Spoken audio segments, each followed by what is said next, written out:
मैं उनको बुलाना चाहूंगा और उनके स्वागत में मुझे मथुरा के एक बहुत ही श्रेष्ठ कवि मनवीर मधुर जी की पंक्तियां याद आती हैं कि घुड़की दिखाए किस बात का घमंड तुझे, हम तेरी ताकत को तोल के पी जाएंगे। जरा अंतिम पंक्ति पे बताइएगा कि विनीत भारद्वाज जी को आज आगरा कैसे सुनेगा कि घुड़की दिखाए किस बात का घमंड तुझे, हम तेरी ताकत को तोल के पी जाएंगे। हम हैं अमर जो शहादत का सोमरस, पीना भी पड़ा तो दिल खोल के पी जाएंगे। हम नीलकंठ जो उगलता जहर जो तू, हर हर महादेव बोल के पी जाएंगे। भारत से कभी टकराना नहीं चीन, यहां चाय वाले हैं जो चीनी घोल के पी जाएंगे।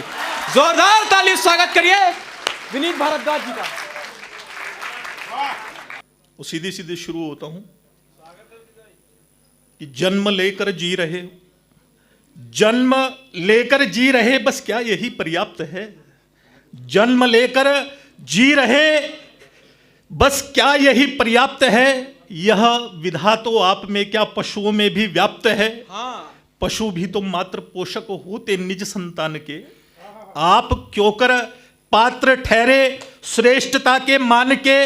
क्या हुनर है आप में जिसको सहेजूं वो बताओ, श्रेष्ठ कृति हो ईश की साक्ष्य हो जो तो दिखाओ। घर बड़ा हो धन हो ज्यादा, बस इसी उत्कर्ष में हो, प्रेम चाहे शेष ना हो जोड़ने के हर्ष में। धन धन ये जिसको जोड़ते हो साथ जाएगा नहीं, प्रेम से वंचित कमाना काम आएगा नहीं।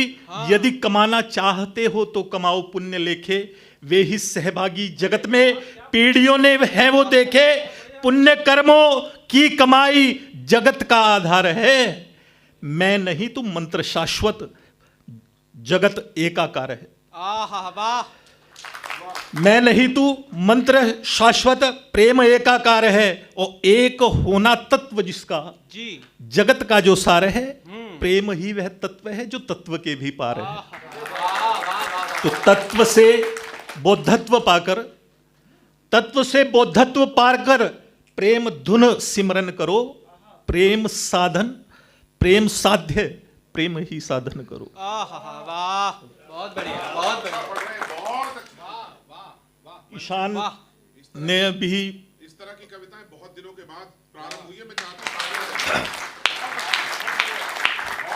हूं ईशान ने भी बहुत बड़ी भूमिका बना दी है। मैं बहुत कच्ची कलम हूं और मैं एक बड़ी छोटी सी गांव है जहां से आता हूं, आगरा जैसी महानगर में आप लोगों के सामने पढ़ना मेरे लिए बड़ा सौभाग्य का विषय है। और पीछे पूरी ऐसी पीढ़ी बैठी है जिसको सुनता हुआ सीखता हूं। अपने व्यवहार से अलग एक दो छंद पढ़ना चाहता हूं। स्वागत स्वागत भैया, स्वागत स्वागत। मैं अभी जब आगरा आया तो मैंने ईशान भाई को पूछा कि जहां मैं रुका हुआ हूं उसके बराबर में एक बड़ा स्थान मुझे दिखा, सिकंदरा में। इन्होंने कहा भैया आपके पास समय है तो घूम आइए। तो मैं वहाँ गया, एक विदेशी महिला थी, तो मेरे लिए बड़ा अजीब सा एक विषय लगा मुझे। कवि कहाँ से क्या कुछ उठा लाता है वो देखिएगा। हमारे यहाँ औरतें जो कानों में वो बालियाँ वो सब पहनती हैं, तो मैंने उसको देखा तो उसके एक यहाँ से निकल रही थी, एक इधर से कहीं निकल रही थी, और बड़ा अजीब सा लगा। अचानक, वैसे हूँ नहीं मैं, ऐसा मेरी नज़र उधर चली गई। क्या चित्र खींचा है उसी समय ईशान भैया देखिएगा। दादा चाहता हूँ कि बल्लू खाती बेलोसी यष्टि अलू बेली की है, बेली पे बटन उन्हीं जो धार के चली प्रिय। सुनिए दादा कि बल्लू खाती बेलोसी यष्टि अलू बेली की है, बेली पे बटन उन्हीं जो धार के चली प्रिय। ऊंचे नीचे वस्त्र पाके उचकू के बल खाके, घूम घूम ये डिठा के मार के चली प्रिय। ओ प्यार मनुआर तकरार को चली है प्रिय, अंग उजलों को निखार के चली प्रिय। ओ ऐसी है अनोखी अदा मन मोहिनी की मित्र, साजन को स्नेह कटी मार के चली प्रिय। वाह, ऐसा मेरे साथ हुआ। अब जिसके लिए मुझे बुलाया गया है मैं पढ़ना चाहता हूँ। भगवान राम के लिए विशेष मन रहता है मेरा पढ़ने का, आप लोग अपना आशीष दीजिएगा। कि रूपवान एक ना अनेक देखे जग में है, जगती में दूजा कहीं काम सा है कोई ना। रूपवान एक ना अनेक देखे जग में है, जगती में दूजा कहीं काम सा है कोई ना, और लंका से महल यहां निश्चित ही कम, किंतु उस पर भी बैकुंठ धाम सा है कोई ना। हाँ। और योगी भी अनेक सिद्धहस्त और मस्त दिखे, ज्ञात शिव जैसा निष्काम सा है कोई ना। हाँ। बहुत तेरे राजे इस रज में रहे हैं, किंतु राजाओं के राजे प्रभु राम सा है कोई ना। हम लोग ईश्वर से क्या मांगते हैं, क्या मांगना चाहिए? मेरे मन में जो आता है मैं एक बार बताता हूं स्वागत है। कि राम जनना हर किसी युग हर हृदय इच्छा रही, पर विधाता को जन्मना देह के बस में नहीं है। संतति में राम मिलते आस और विश्वास को ही, एक की आंखों से बहते दूजे के संत्रास को ही। उफ की उठती उस ध्वनि को देख कर दूजे की पीड़ हो, स्वयं आश्रय प्रभु के देता हो दूजों को नीड़। मन की जिसका दूसरों की प्रेम विरहन को समझता, पर सम्मुख पाकर पराई स्त्री को हो सकुचता। नारी को शक्ति ही माने पूजता जो हर समय हो, संतुलन में सादे एक संग वो सदा मेले विरह को। प्रेम की परिकल्पना में जिसके मन ये भाव हो, उसको मिल जाए प्रभु ये भाग्य भी संभव है। वाह वाह वाह, तर्क में बहुत शानदार। तर्क में मिलते नहीं हैं, तर्क में मिलते नहीं हैं, मौन में मिल जाते हैं। शूलगर स्वीकार्य हो तब सुमन भी खिल जाते हैं, और खिल रही इन क्यारियों में खाद पानी कर्म का हो, और छटनी भाव से हो कर बढ़ाकर धर्म का हो। धर्म में संस्कार में नितरत रहे निष्काम जो, राम ऐसे घर में होंगे घर नहीं जो धाम हो। क्या मांगते हैं हम और क्या मांग लेना चाहिए? मांगने में जिसने मांगा है, ऐसे एक छंद आपके चरणों में निवेदित करता हूं। क्या क्या मांग लेते हैं लोग, और हम लोग कहां मांगे बैठे हुए हैं? कि मांगने में चतुराई विश्वामित्र ने दिखाई। हाँ। मांगने में चतुराई विश्वामित्र ने दिखाई, मांग लाए रघुराई अवध ने जाना था जी। मांगने में चतुराई विश्वामित्र ने दिखाई, मांग लाए रघुराई अवध ने जाना था। जीवन अगन होगा राम होंगे वन होगा, कठिन वचन होगा वचन निभाना था।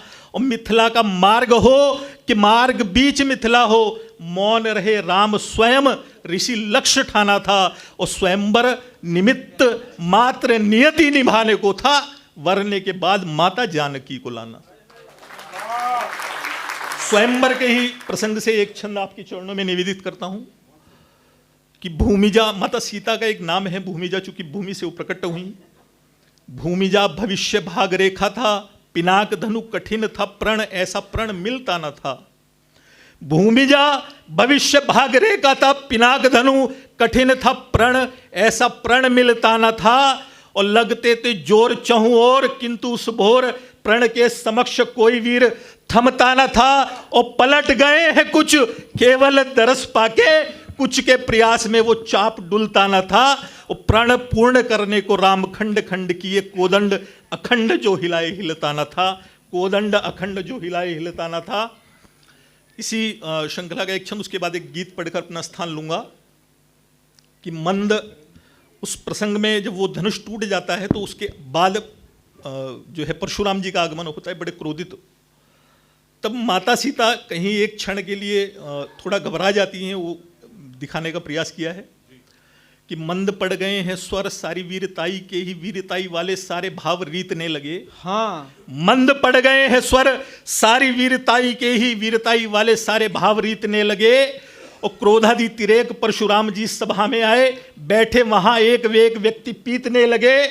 और क्रोध की कुठार वशीभूत मात जानकी को आधे एक क्षण में ही कल्प बीतने लगे।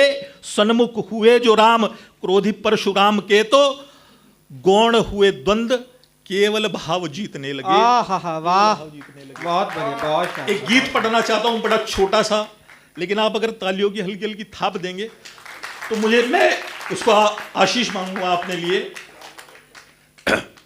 कि अब विदा करो हे कल्याणी, अब विदा करो हे कल्याणी, अब विदा करो हे कल्याणी, अब विदा करो हे कल्याणी। जय जय। और गीत क्या है? राम रावण युद्ध में मेघनाथ का अंतिम दिवस का युद्ध, वो अपने युद्ध करने के लिए जा रहा है, अपनी पत्नी से अंतिम बार वो मिलने के लिए आया है।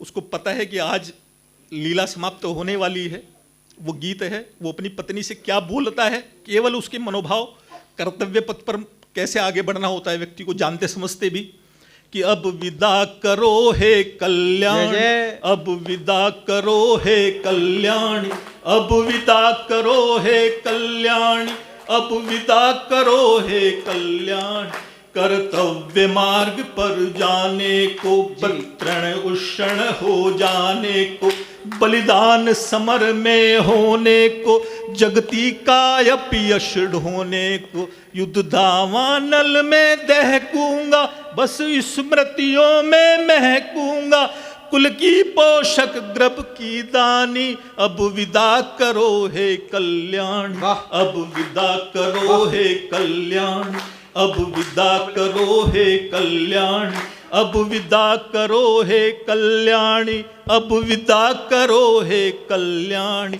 पिताहटी बने यह भान मुझे, पिताहटी बने यह भान मुझे, पर कुल पर है अभिमान मुझे, पर कुल पर है अभिमान मुझे, कृति धर्म विरुद्ध यह ज्ञान मुझे, अत देने होंगे प्राण मुझे। मैं कह न सका तुम गा देना, मेरा भी पक्ष सुना देना, आत्मा यजर नश्वर प्राणी, अब विदा करो हे कल्याण, अब विदा करो हे कल्याण, अब विदा करो हे कल्याण, अब विदा करो हे कल्याण, अब विदा करो हे कल्याणी। और अंत में उसको क्या कहता है कि प्रिय मेरा शोक नहीं करना, प्रिय मेरा शोक नहीं करना, अश्रु आँखों में मत धरना, अश्रु आँखों में मत धरना, मैं पात्र हरि की लीला का, मंचन है पर्दा है गिरना, आयु के उपसंगार हरि, मुक्ति के मेरी द्वार हरि, हम हैं मानस और में मानी, अब विदा करो हे कल्याण।